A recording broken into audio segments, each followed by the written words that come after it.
प्रज्ञान YouTube channel में जुड़े हुए सभी सत्संगी जनों एवं प्रबुद्ध श्रोताओं का स्वागत है। सबका अभिनंदन है और सभी को मेरा प्रेम पूर्वक जय श्री। पिछले व्याख्यान में चतुर्थ अध्याय जो है पहले ही बता चुके कि हर सूत्र के साथ एक आख्यायिका या वो जो है उदाहरण लगा रहता है। तो वो जो है नाना प्रकार के जो है साधन बताए गए विवेक ज्ञान के, तथा उसमें जो बाधक तत्व है उनको भी बताया गया। और आख्यान के अंत में जो है वो स्कार का उदाहरण दिया गया।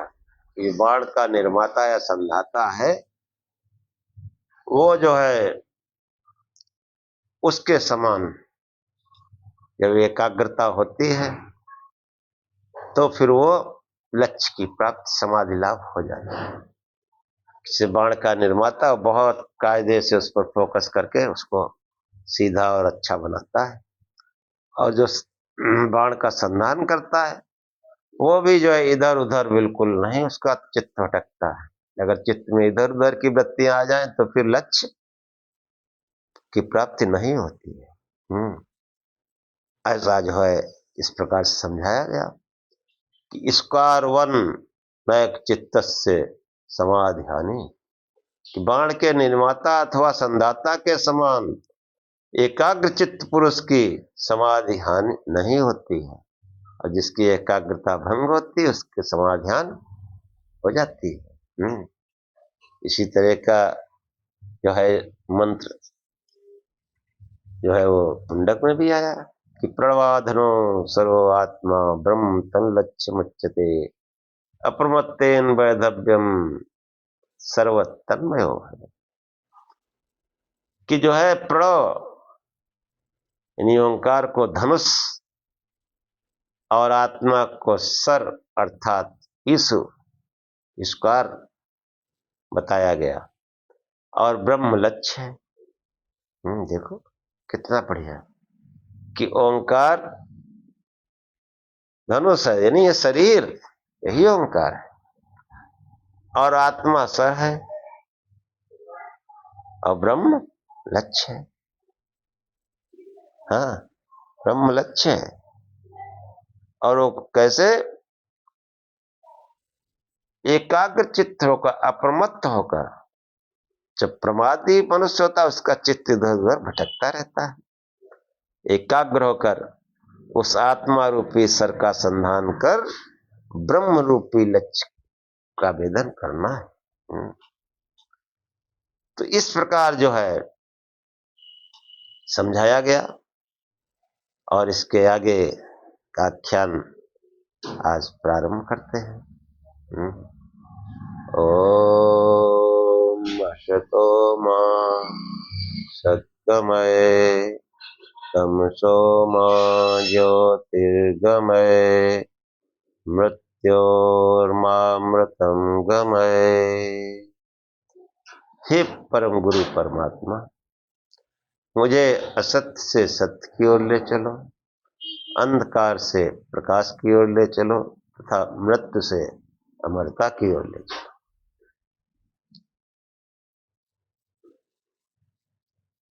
सांख्य के आगे आख्यान में जो है आत्म जिज्ञासु को अपने स्वीकृत व्रत नियम आदि का कभी भी उल्लंघन नहीं करना चाहिए। तो जो नियम, जो संकल्प ये हैं, यानी यम नियम आदि जिनका पालन कर रहे हैं उनका उल्लंघन नहीं करना चाहिए। तब स्वाध्याय ईश्वर प्रधान, इसमें निरंतर उनका अभ्यास करना चाहिए। शौच संतोष तप स्वाध्याय ईश्वर प्रधान नियम है। कृत नियम उल्लंघनाद अनर्थक्यम लोकवत, कि संसार में जो है ये देखा जाता है कि जो नियमों का उल्लंघन करते हैं उनको असफलता मिलती है। ऐसे ही अध्यात्म विद्या में भी नियम है। नियम वही यम नियम, नियम मतलब शौच। हाँ, समाधि लाभ के लिए, ध्यान के लिए थोड़े गद्दे संदे बैठ जाओ। साफ सुथरे होकर बैठो और मन में भी पवित्रता रखो, पवित्र भाव रखो। हाँ, शौच जो है दोनों प्रकार का होता है, अंतर की शुद्धि और बाहर की शुद्धि। अंतर की शुद्धि मन की एकाग्रता से आती है, बाह्य विषयों का चिंतन न करके उस आत्मा में एकाग्र करने पर अंतर की शुद्धि होती है, शौच, संतोष। हाँ, मन की एकाग्रता से क्या होता है कि जो है मन एकाग्र करने से मनुष्य जो है इंद्रियों पर विजय पा लेता है। कि स मनस्या एकाग्रे इंद्रिय जयात्म आत्मदर्शन योगत्वानिच। पतंजलि लिखते हैं कि जो है अंतर की पवित्रता से, मन की एकाग्रता से ये जो है समस्त इंद्रियों पर विजय प्राप्त होती है और उसमें आत्मदर्शन की योग्यता आ जाती है। इसीलिए जो है कि कृत नियम उल्लंघनाद अनर्थक्यम लोकवत, के नियमों के उल्लंघन से असफलता मिलती है। गंदे संदे आप नहीं भजन कर सकते, इसलिए साफ सुथरे बैठो, फिर मन को एकाग्र करो ताकि जो है मन अंतर की निर्मलता है, और फिर अंतर जब निर्मल होता है तब उसमें आत्म साक्षात्कार की योग्यता आती है। इसलिए जो है नियम पूर्वक ध्यान करें। यम नियम, नियम मतलब शौच, संतोष। जो भी हमको प्राप्त है उसमें संतोष करो, प्रयत्न करो सांसारिक पदार्थों के लिए, सबके लिए, लेकिन उसमें जो प्रयत्न करने से प्राप्त हो उसमें संतोष रखो। हाँ, अगर संतोष नहीं है तो फिर मन चलायमान होगा, फिर आत्म साक्षात्कार नहीं हो सकता। शौच, संतोष और फिर तप, स्वाध्याय, ईश्वर प्रधान, 5 नियम है कि तप करो, यानी कठोरता से भजन ध्यान करो। संसार में भी कठोरता से भौतिक पदार्थों के लिए करो, और अध्यात्म में भी, भजन ध्यान में भी कठोरता से जो है भजन ध्यान करो। इसमें जब विशेष तौर से ध्यान के लिए कहा गया है, बाहरी चीजों में तुम लगी, तो ध्यान जब कठोरता से कोई करता है तो उसकी जो ध्यान में जो पावर होती है उससे मन निर्मल हो जाता है। जो भी विकार हमारे अंदर है वो सब भाग जाते हैं और उस आत्मदर्शन की योग्यता आ जाती है। कि कृत नियम उल्लंघनात् अनर्थक्यम, अगर ये नियम नहीं पालन करेंगे तो अनर्थ यानी असफलता मिलेगी। लोकवत, लोक में जो देखा जाता है, लोक में क्या देखा जाता है कि जैसे स्वास्थ्य लाभ के लिए किसी चिकित्सक के पास जाते हैं, हाँ, वो कहता है कि देखो ये परहेज है, ये मत खाना, बुखार है भाई, एसी मत सोना, कूलर पंखे मत सोना, फ्रिज का पानी मत पीना, और ये दवा ले जाओ, इसका नियम पूर्वक सेवन करना,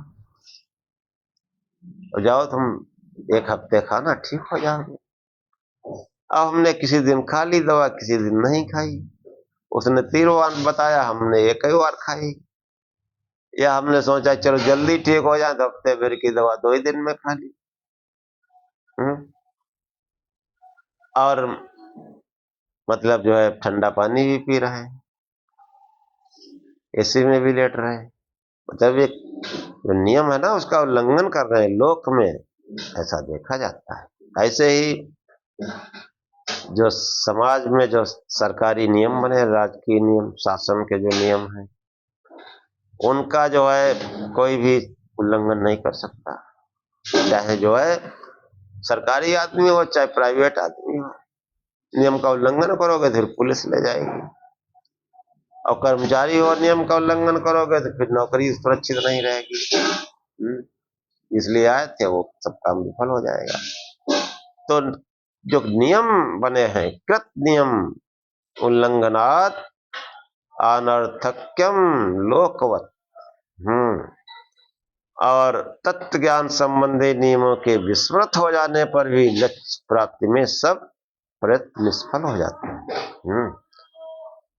कि जो है सूत्रकार कहता है कि तद विस्मरणे अपि भेकीवत्, कि नियमों के भूल जाने पर जो है असफलता ही प्राप्त होती है, भेकीवत्, मेढकी के समान। कि जो नियम अभी बताए इनमें भूल जाओ, चलो जैसे हो गंदे संदे आए बाहर से, भजन कर लो, नहीं भजन होगा,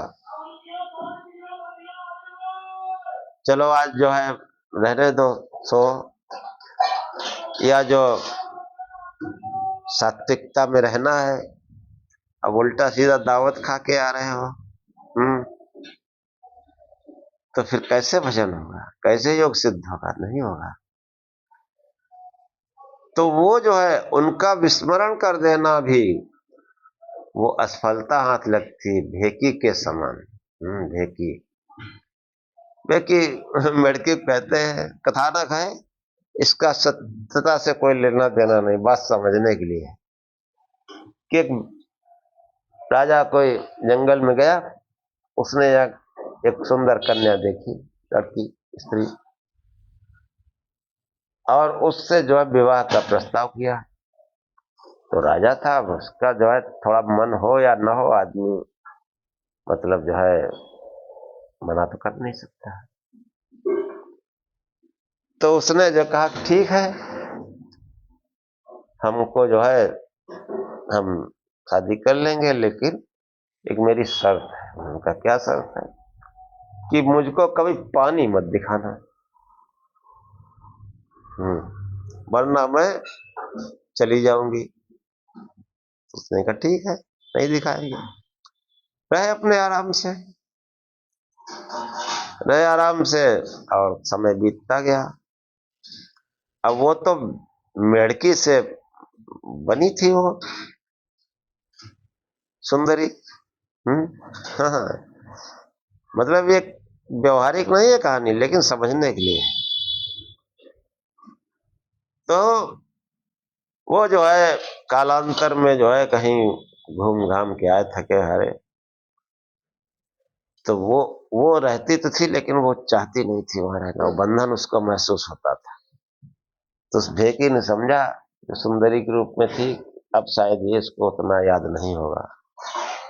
अब वो चाहता बहुत उसको था, क्योंकि वो अलौकिक सुंदरी थी, परी समझो, जैसे परियों किससे आते हैं। तो उसने कहा पानी वानी ले आओ भाई। तो उसने पानी जो है उनको दिखाया, लो सरोवर है यहाँ, अपना हाथ मुंह धो लो, थके आ रहे हैं सब लोग। उसने पानी देखा, उस सट से वो लड़की बन के चली गई उसमें। अब राजा ने कहा ओहो, ये तो सुंदरी गई। फिर बड़ा उसने कोशिश किया, जाल वाल डलवाया, सब कुछ किया, मिली नहीं। क्यों? नियम जो था तोड़ दिया। कि तद विस्मरणे, कि नियमों के विस्मरण से भी असफलता हाथ लगती है, भेकी के समान। और अध्यात्म मार्ग में कोई नियम जो है उसको आपको उसका पालन करना पड़ता है। आत्म साक्षात के उपाय में जो है श्रवण मनन चिंतन, इनका बड़ा महत्व है। कि केवल उपदेश जो है सुन लेने से ही आत्म साक्षात्कार नहीं होता, विवेक ज्ञान नहीं होता, उनका मनन और निध्यासन भी करना चाहिए। महर्षि कपिल कहते हैं कि नो उपदेश सबड़े अपि कृत्या परामर्शादते विरोचनवत्, कि उपदेश के श्रवण मात्र से मनुष्य जो है कृतकृत्य नहीं होता है, कि जो है परामर्शादते, परामर्शा मतलब विचार विमर्श, मनन के बिना सफलता नहीं मिलती है। विरोचन के समय, विरोचनवत, हाँ विरोचन, विरोचन और इंद्र दोनों की कथा जो है वो छांदोग्य उपनिषद में आती है, हाँ 6ठे अध्याय में शायद। तो वो जो है इंद्र, विरोचन, इंद्र जो है वो राजाओं का प्रतिनिधि था, वो देवताओं का प्रतिनिधि था, और विरोचन जो है वो असुरों के प्रतिनिधि थे। और देवासुर के बारे में आप जानते हैं। तो इंद्र, हाँ बहुत प्राचीन काल में, तो दोनों जो है आत्मज्ञान के लिए प्रजापति के पास गए। देवताओं ने भी इंद्र का तुम भी जाओ, और असुरों ने विरोचन को जो है भेज दिया, तुम भी जाओ। दोनों लोग प्रजापति से, प्रजापति कोई ऋषि थे या ब्रह्मा समझ लो। तो वो जो है कहा कि तुम जाओ और आत्मविद्या का ज्ञान करो। तो गए दोनों, तो गए वहां, उनको मतलब गुरु बनाया भाई, शिष्य बने दोनों, तभी तो आत्मविद्या या शिक्षा मिलेगी। फिर दोनों ने प्रश्न किया कि भगवान जो है हम आत्मज्ञान करने के लिए आपके पास आए। मैंने कहा अच्छा ठीक है। तो कहा जो है जाओ, दोनों लोग एक बड़ा कटोरा एक एक पकड़ाया दोनों को, कि जाओ इनमें जल भर के लाओ। जल भर के लाए, का रखो इसको जमीन पर, रखा, का इसमें देखो अपने को, देखा तो तुरंत का क्या देखा, कई सब नक्सिक लोम सब कुछ जो है स्पष्ट दिख रहा है पूरा। अच्छा क्या ठीक है, अब दोनों लोग जरा जाओ कुछ सच संवर के आओ, बढ़िया कपड़े और सब सज धज के आओ। तो दोनों गए, पहले तो लंगोटी लगाए थे और बाद में फिर दोनों सज धज के आए। ये सज धज के आए तो कहा देखो, फिर देखो इसमें, तो कहा आप तो बहुत सुंदर और सब दिख रहा है सजे धजे हुए। कि हाँ, कि यही आत्मा है, यही आत्मा है, इसी को सजाना संवरना चाहिए। तो ये सुनकर जो है दोनों चले गए। तो विरोचन जो था उसने असुरों के बीच में कहा कि देखो हम ज्ञान कराए, और जो है ये शरीर जो है यही, ये देह ही यही आत्मा है, इसी को सजाओ संवारो, इसी को बढ़िया बढ़िया खिलाओ पिलाओ, तो ये मनुष्य सुखी रहता है, आनंदित रहता है। तो असुरों ने क्या किया, इस देह को ही जो है सजाना संवारना, बढ़िया बढ़िया भोग प्राप्त करना, यही जो है उन्होंने समझ लिया। और उस परंपरा में यानी आज जो मनुष्य अपने शरीर को सिर्फ सजाने संवारने और खाने पीने में मस्त है, भोगों में मस्त है, वो असुर वृत्ति का है। और इंद्र जब चला तो उसने थोड़ी दूर चल के सोचा यार ये आत्मा कैसे हो सकता है, शरीर तो बीमार भी हो जाता है, क्या आत्मा भी बीमार हो जाता है, शरीर बुढ़ा हो जाता है, शिथिल हो जाता है, आत्मा तो शिथिल होता नहीं। हाँ, और कि शरीर में अंग भंग हो जाता है, तो क्या आत्मा में भी अंग भंग हो जाता है। यानी उसने मनन किया, फिर वो लौट आया, वो नहीं देवताओं के पास गया, लौटा। क्या भगवान जो है हमारे समझ नहीं आया, आपने बताया कि ये शरीर कैसे आत्मा हो सकता है, इसमें तो ये बीमार होता है, हाँ बुढ़ापा आता है, इसकी मृत्यु भी हो जाती है। आत्मा में तो ऐसा होता नहीं। तो फिर उनको जो है आत्म विषय उपदेश किया और विरोचन जो है वो वैसे चला गया। हाँ, ये जो मिस्र वगैरह जो है जहाँ पिरामिड है, पिरामिड थोड़ा ही, ये संस्कृत वहां मिस्र में आज भी है कि वहां जो मर जाता है समझते हैं नहीं देह तो मौजूद है, देह ही आत्मा है। तो उसको उसके लिए खाद्य सामग्री उसको खूब सजा संवार के रख देते हैं, पिरामिड बना देते हैं, उस पिरामिड के अंदर वो लाश रखी थी। सोचते हैं ये जिंदा है, खा पी रहा है। हाँ, ये मान्यता है वहां भी। और संसार में भी इस तरह के लोग खाने पीने में ही मस्त हैं, भोगों की जो है चिंतन में रहते हैं, वे सब असुर कहलाते। कि आत्म साक्षात्कार जो है, आत्म साक्षात्कार के लिए जो है वो श्रवण मनन और निध्यासन, आगे निध्यासन तक ये प्रक्रियाएं जो है होनी चाहिए कि श्रवण करो, मनन करो और फिर उसी भाव में आ जाओ, कल्पना की आंख से देखो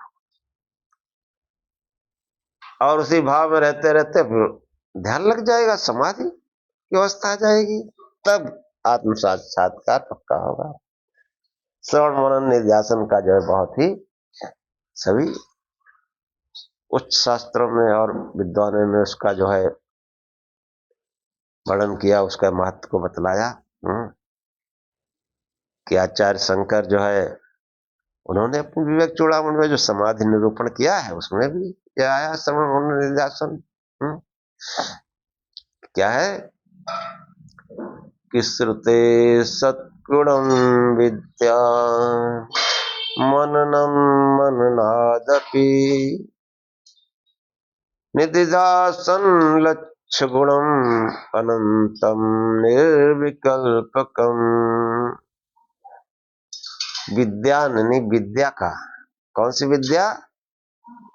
सा विद्या या मस्नुते, विद्यामृत मस्नुते, ऋग्वेद में आया है अंत में 40वें अध्याय में कि विद्याम च यस्तद् वेदो भयम स अविद्यायां मृत्युम तीर्त्वा विद्यामृत मश्नुते। कि मनुष्य को विद्या और अविद्या दोनों को जानना चाहिए। हाँ, यही ब्रह्म विद्या है जो मुंडक में बताई गई कि विद्या और विद्या दोनों को जानना चाहिए। अविद्या मतलब लौकिक पदार्थों का संग्रह, यज्ञ आदि कार्य। हाँ, कपिल ने भी उसको पुरुषार्थ माना, प्रात्यहिक क्षुत प्रतिकारवत तच्चेष्टनात् अपि पुरुषार्थम। शास्त्र के प्रारंभ में ही आया सूत्र कि नित्य की क्षुधा आदि के प्रतिकार के लिए जो प्रयत्न किया जाता है वह भी पुरुषार्थ है। तो विद्या और विद्या दोनों को जानो। तो ये जो विद्या है, विद्या मतलब वेदांत, विद्या मतलब ब्रह्म सत्य जगत मिथ्या कि श्रुते सतगुणम विद्यान, वेदांत का सुनना और सुनकर जो है उस पर मनन करना। श्रुते सतगुणम विद्यान मननम,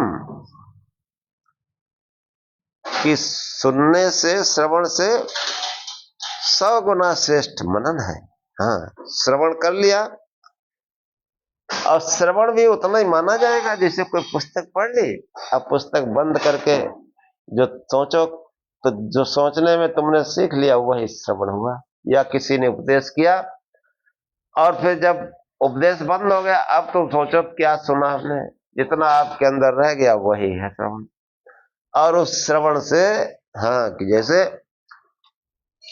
उपदेश है आचार्य शंकर का ब्रह्म सत्य जगत मिथ्या, बस इतने से काम थोड़ा चलेगा। इस पर मनन करो कि जगत क्या है, ब्रह्म क्या है,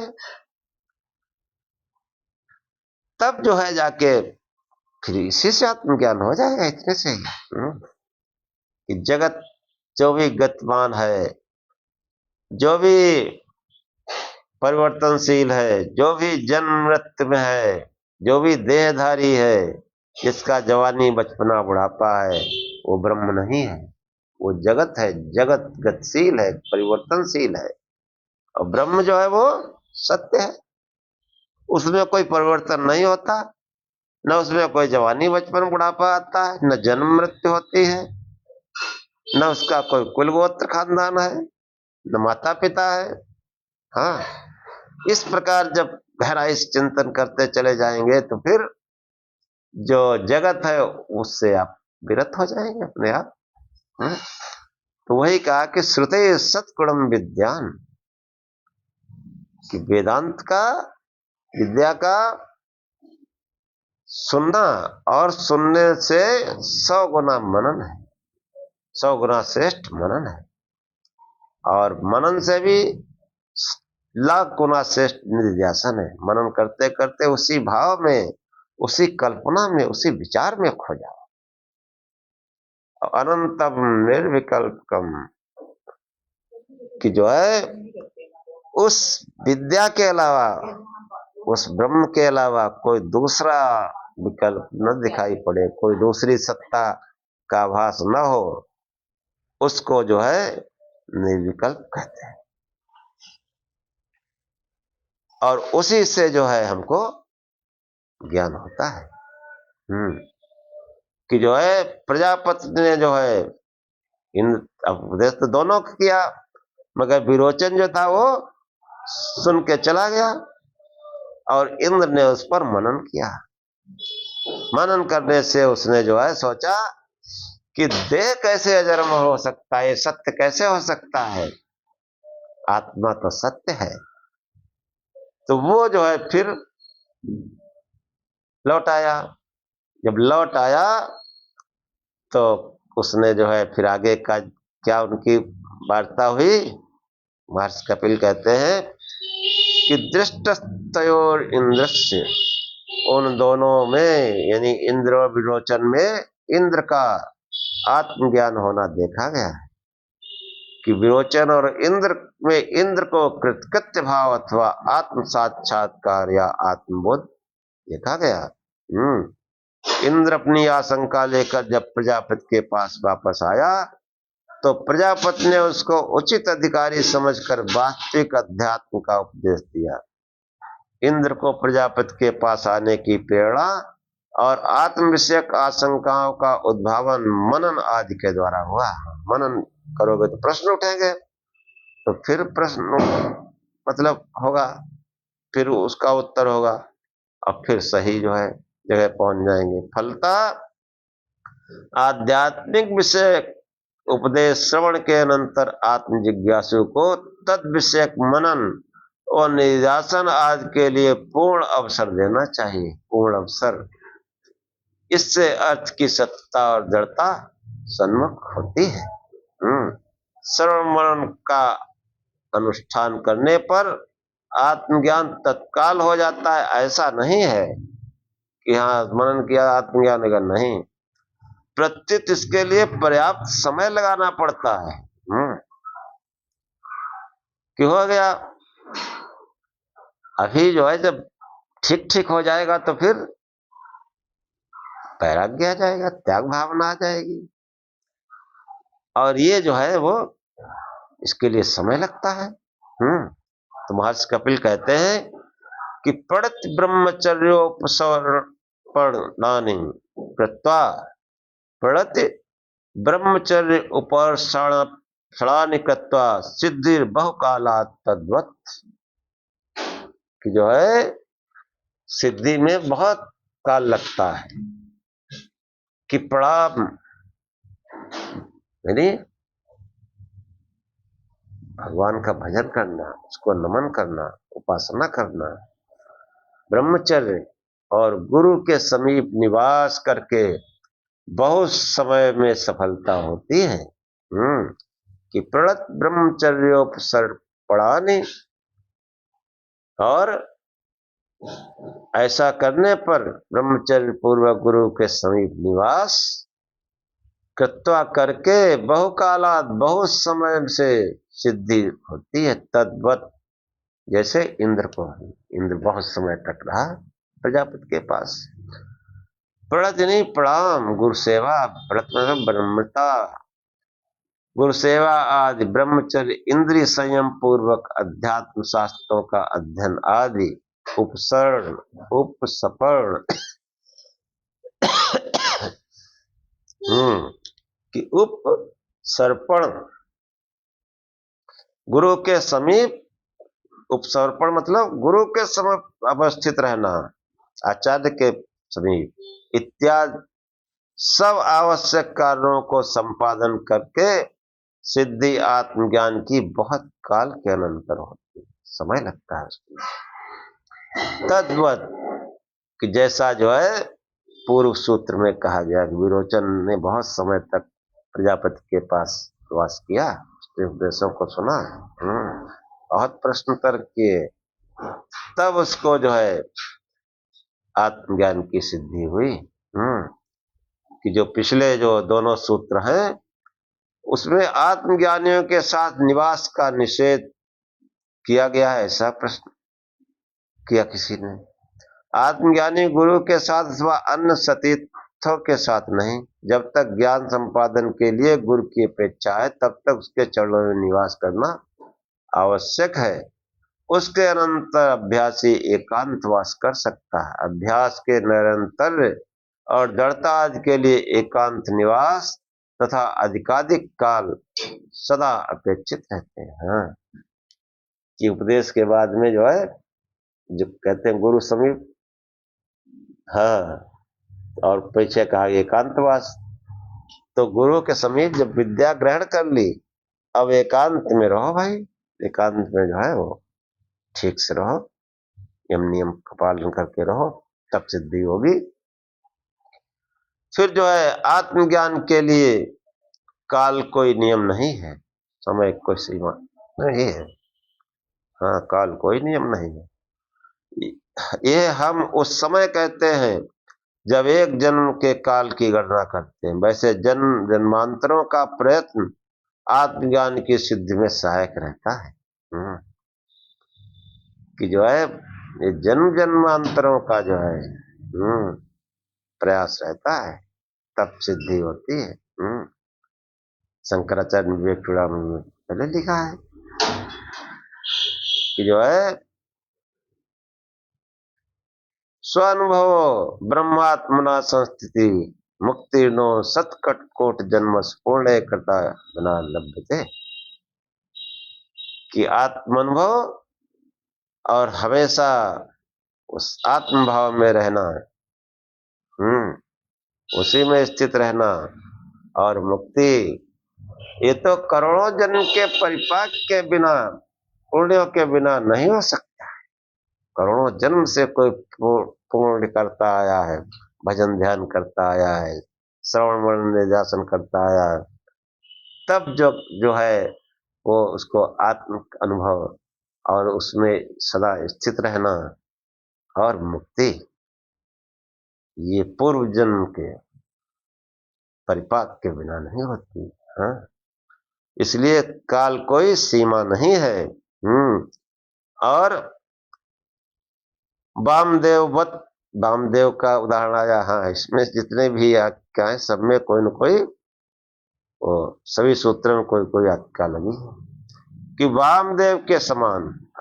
ऐसा वर्णन प्राचीन साहित्य में उपलब्ध होता है कि जन्म जन्मांतरों के साधनों से वामदेव ऋषि को गर्भ में ही आत्मज्ञान का उदय हो गया। इसी प्रकार अन्य जो कोई साधन संपत्ति से जिस समय युक्त हो जाता है तभी उसे आत्म साक्षात्कार हो जाता है। इसके लिए काल का नियम संभव नहीं है। साधन संपन्न जो यम नियम आदि है, उन साधनों से जब कोई संपन्न होता है तो आत्मज्ञान हो जाता है। कभी भी हो सकता है, एक जन्म में भी हो सकता है, कुछ समय में हो सकता है, और जन्म जन्मांतर, जन्म जन्मांतर के बाद ज्यादा सही है कि जन्म जन्मांतर के पुण्य से, तब से इस जन्म में सिद्धि अनायास प्राप्त हो जाती है। फिर थोड़ा सा इस जन्म में प्रयत्न किया।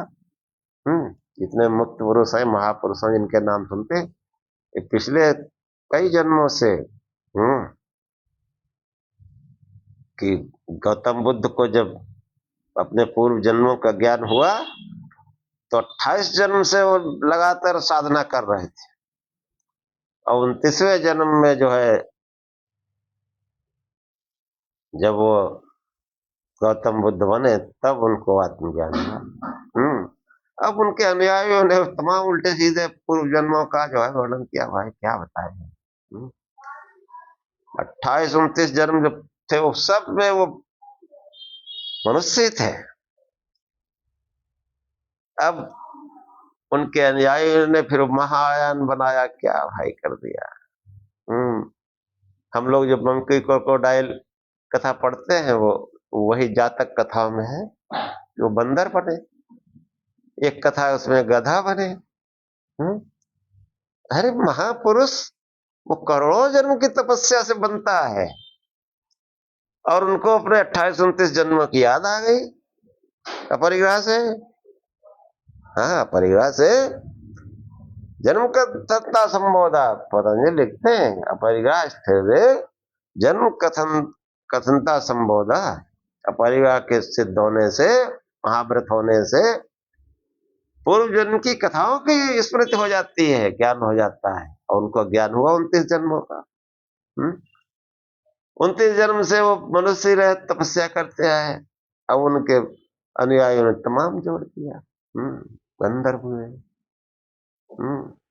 गधा हुए, क्या क्या हुए। जातक कथा हमने पढ़ी, पाली भाषा पढ़ी है हमने।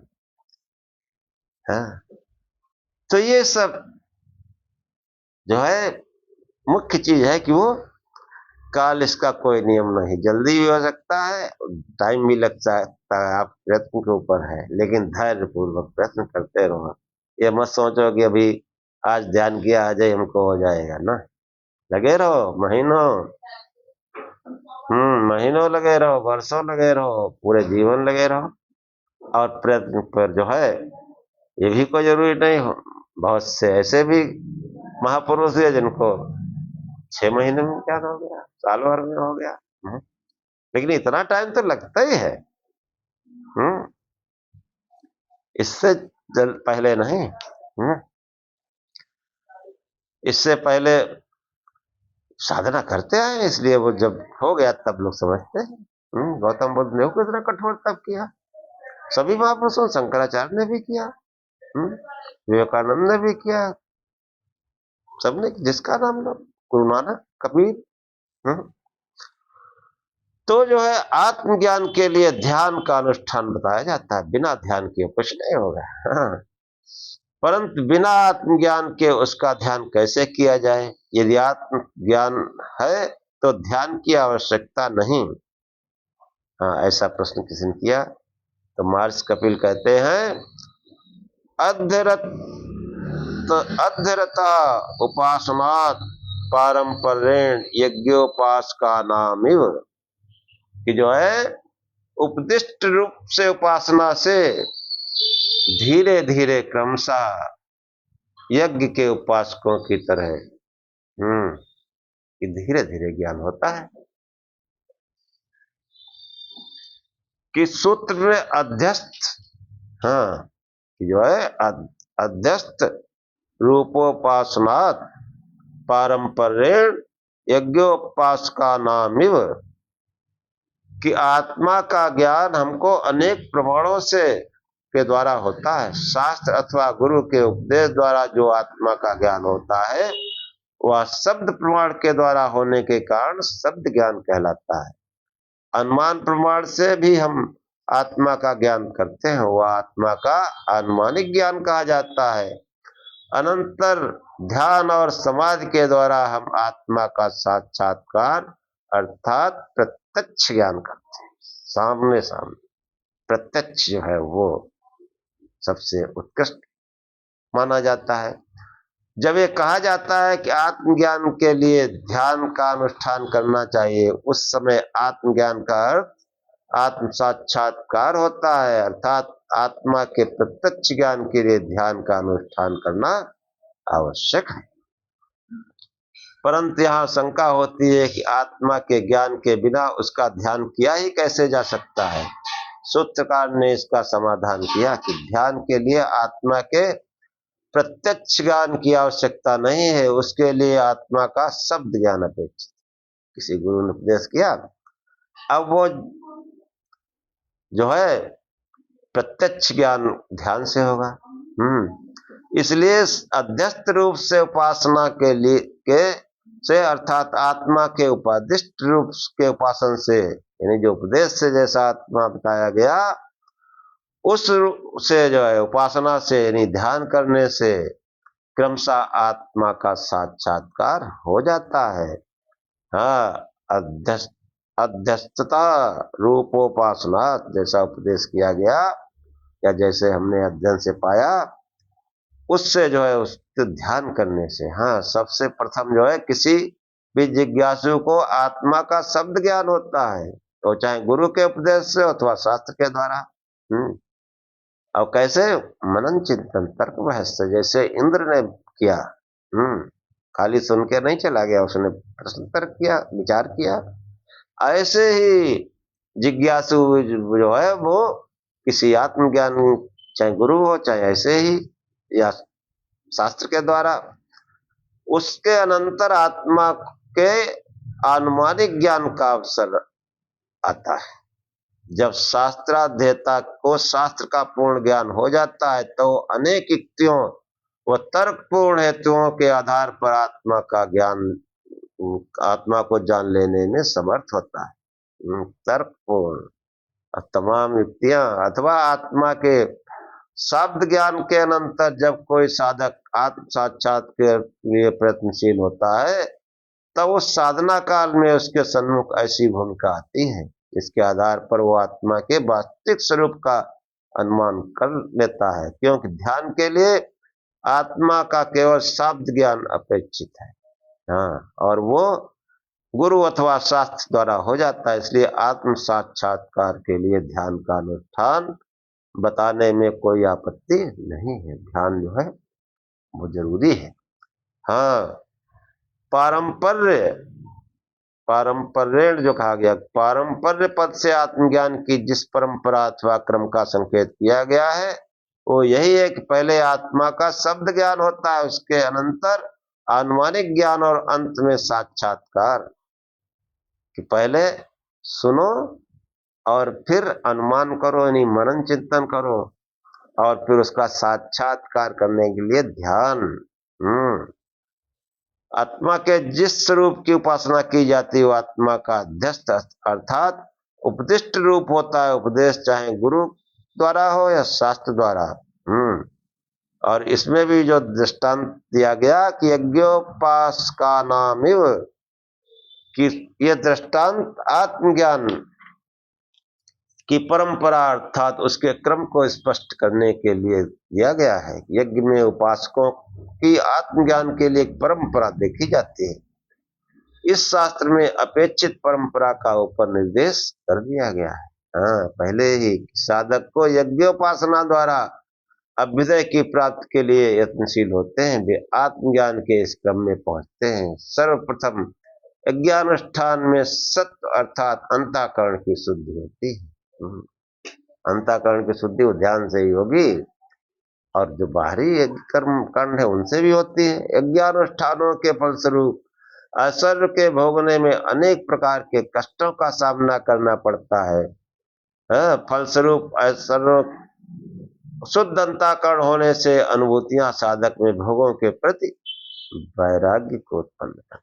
यज्ञ से जो है भोग ऐश्वर्य मिले और उनमें फिर कष्ट आते हैं, तो उस पर जब मनन चिंतन करता है तो फिर उसके अंदर वैराग्य की भावना जागृत होती है, और वैराग्य दृढ़ होने पर वो साधक आत्मज्ञान के पूर्वोक्त मार्ग को पकड़ लेता है। आत्मज्ञान के मार्ग तक पहुंचने के लिए यज्ञोपासक का क्रम जरा लंबा होता है और अधिकाधिक काल साध्य रहता है, केवल क्रम का स्पष्टीकरण या साम्य दिखाने के लिए दृष्टांत प्रस्तुत किया गया। उसमें टाइम ज्यादा लगता है। सगुण उपासना द्वारा ज्ञान प्राप्त हो जाने पर इस ध्रुव समाधि अनुष्ठान का फिर क्या प्रयोजन है? ये भी जो है प्रश्न किया गया। किस आशंका के समाधान के रूप में भी सूत्र का अवतरण किया जाता है। सगुण उपासना भी परंपरा द्वारा साधक को आत्मज्ञान तक पहुंचाती है। सगुण उपासना के फिर विचार किया है, कष्ट आते हैं जीवन में, विचार करते करते जो है सगुण उपासना भी परंपरा द्वारा साधक को आत्मज्ञान तक पहुंचाती है। परंपरा और भी अधिक काल साध्य है, इसमें और थोड़ा टाइम ज्यादा लगता है। सगुण उपासना बसता एक प्राकृत उपासना है। इसके फलस्वरूप प्रकृति के अद्भुत अद्भुत चमत्कार सामने आते हैं। ये प्रक्रिया बुद्धि प्रतिभा आदि के तीव्र वार में सहायक होती है, पर वह बुद्धि आदि का उभार किस दिशा में लग जाए कहा नहीं जा सकता। सिद्धि आ गई, पता नहीं किधर लग जाए। और प्रकृति की पूजा करते रहते हैं लोग शास्त्रों का चिंतन करने से, कि वो चेतन और अचेतन ये समझ में आ जाता है तो टाइम कम लगता है। और सगुण के लिए भी जो है वो साकार रूप दिया गया है वो गुणों से परे, युगों से परे। तो इसलिए भगवान भोलेनाथ जो है त्रिगुणातीत है, गुणातीत रूपम, उसकी उपासना करें साकार रूप में शंकर भगवान की। एक बात फोटो और कोई नहीं। जैसे हमारे पीछे लगी फोटो लगा ले, साकार पूजा करें और शिव शिव जपे। और देखो ध्यान जरूरी होता है क्या, ध्यान अवश्य करें। और सत्संग करें, प्रश्न तर्क करें। आप जो आख्यान सुनते हैं सत्संग ही है। कोई प्रश्न है तो कमेंट करो भाई, उत्तर दिया जाएगा। और अब आख्यान को यही समाप्त करते हैं। शेष अगले उसमें। ओम सहनाववत् सहनौ भुनक्तु सह वीर्यं करवावहे तेजस्विनावधीतमस्तु मा विद्विषावहे। ओम शांति शांति शांति। हे परमात्मा, हम दोनों श्रोता और वक्ता को साथ साथ हमारी रक्षा करें, साथ साथ पालना करें। हम दोनों साथ साथ बल को बढ़ावें, पराक्रम करें। हमारा पढ़ा पढ़ाया एक साथ तेजस्विता को प्राप्त हो, संसार में फैले। हम आपस में द्वेष न करें। हे परमात्मा, हम दोनों को त्रिविध शांति प्राप्त हो, दैहिक दैविक भौतिक तीनों प्रकार के दुखों की निवृत्ति हो। ओम शांति शांति शांति। जय शिव।